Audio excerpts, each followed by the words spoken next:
উত্তরাঞ্চল বিভিন্ন ইউনিয়নের সঙ্গে উপজেলা শহরের যোগাযোগ আপাতত বিচ্ছিন্ন।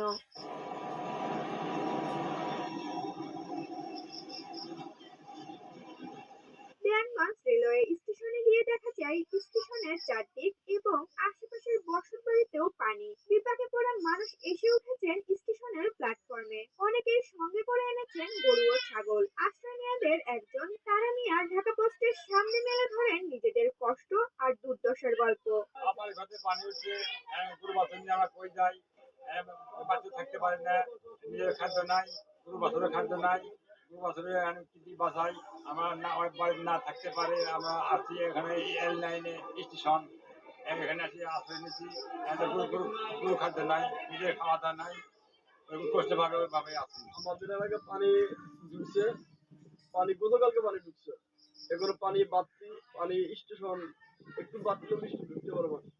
পানি পানি এক কোমর পানি, গরু নিয়ে গরু নিয়ে খেতে পারি না, আমি কইলাম পরে স্টেশন নিয়ে আসি। বন্যার্তদের সহায়তায় জেলার ৭ উপজেলার ৩০০ মেট্রিক টন চাল ও ৩,৪০০ প্যাকেট শুকনো খাবার বরাদ্দ দেওয়া হয়েছে বলে জানান জেলা ত্রাণ ও পুনর্বাসন কর্মকর্তা।